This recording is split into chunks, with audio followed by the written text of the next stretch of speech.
where's that going to come from? You know, what is are there some prospects in the wake of this past election that might give us some hope that one could forge such bipartisan approaches again, or is such a hope fleeting? I'm told, and there have been some discussions, there are folks, John Warner on the Democratic side, maybe Marco Rubio, Mitt Romney on the Republican side, one convention more, that could, in fact, start forming part of the basis for such an approach.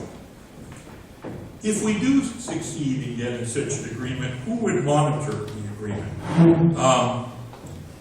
One of the things you get to do when you're a retired government person and you're on these advisory panels and whatever, is you get to make a test out of yourself from time to time. And this is an area where I have been a pest, where I have, urged folks in the government, are we ready to monitor an agreement with North Korea? Because this is a kind of unique agreement in some ways. And the agreement with Iran, for example, which was largely about a state that was not yet a nuclear weapon state, or at least not conventionally thought to be, but we wanted to walk their path, was largely a challenge of monitoring fissile material that the Iranians might be able to produce and make sure that was not diverted for military means. And so that was appropriate to turn to an international body like the International Atomic Energy Agency. But in North Korea, we'd be talking about a nuclear weapon state. And only under the terms of the Nuclear Non-Proliferation Treaty, only the current nuclear weapon states, the official nuclear weapon states that are granted that status in the Non-Proliferation Treaty, can actually deal with nuclear weapons and share information about it. Which means that this could not fall on the IAEA, but would have to fall on the U.S., or maybe the U.S. with Russia, or China, or the U.K., or France. And at the same time, U.S.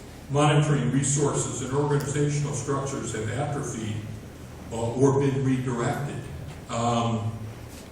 We have declining numbers of skilled and experienced personnel with the right language and technical backgrounds in what I call Inspector Columbo mindsets.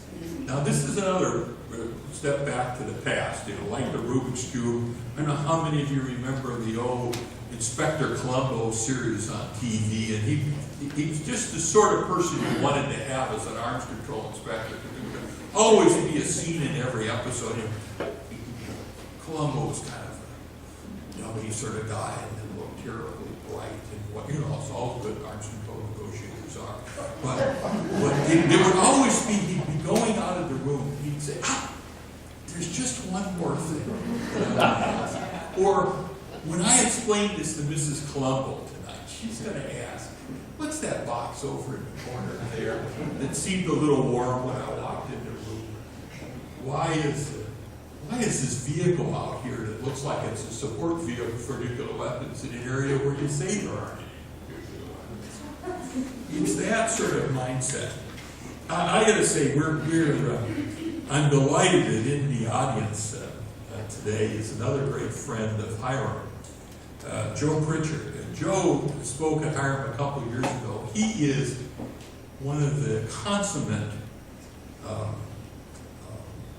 folks that you put on the ground when you have a tough problem. It's sort of like bringing your ace reliever out of the bullpen in the 7th game of the World Series. Joe's the guy when we were trying to get rid of weapons of mass destruction in Libya. We sent him on the ground in Libya. We sent him into North Korea to do that sort of thing. And when I finish here, I'm going to ask with your forbearance that maybe I could ask Joe from the floor to say a word or two about how the Libyan example may or may not apply to North Korea, and perhaps even to tell us a war story or two of what it's like to be on the ground in North Korea.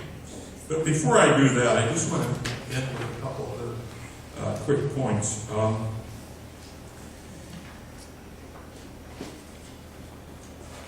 I mentioned IMF, and we have learned one of the things that the INF Treaty gave us was a gold standard for what an effective monetary regime ought to look like. And that treaty specified that there should be detailed data exchanges. There could be 5 types of on-site inspections: baseline, closeout, elimination, short notice challenge, portal monitoring. Non-interference with national technical means, which are never really defined in treaties, but it's at least satellite imagery, but it's a whole lot of other things too. A consultative mechanism in the form of a special verification commission.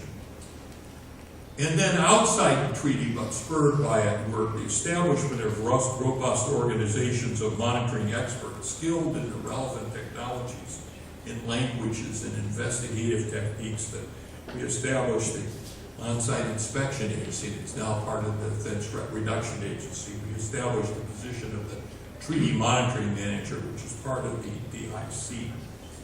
And I think as we look to what we're going to need for North Korea, it's going to be that synergy among attributes of the monetary regime.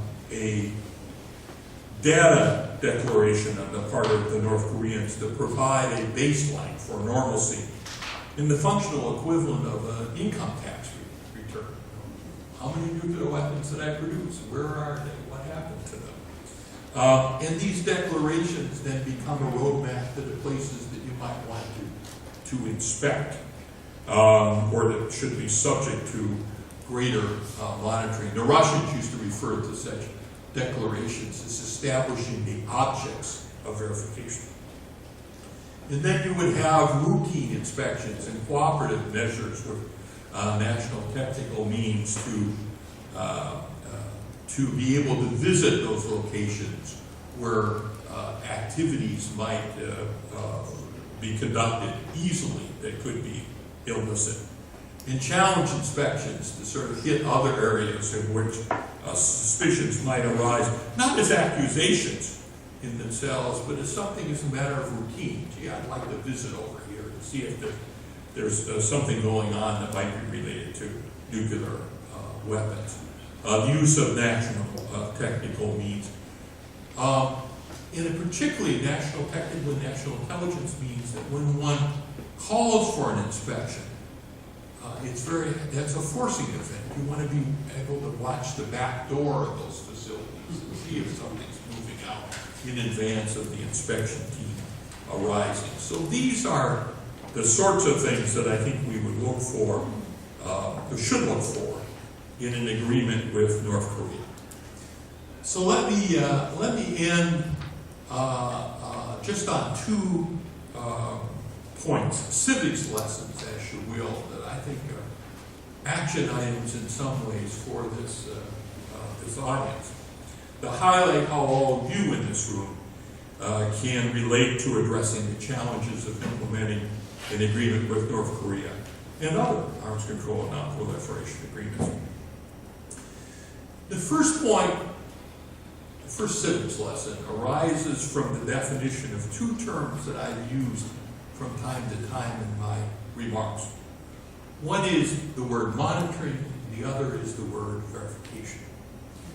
Now, monitoring, in the definition that those of us in the business have used, is the gathering of information relevant to compliance assessments through intelligence means, those undefined national technical means that are in agreements, diplomatic means, negotiated measures such as information exchanges, those data declarations I'm talking about, the on-site inspections, the gathering of information.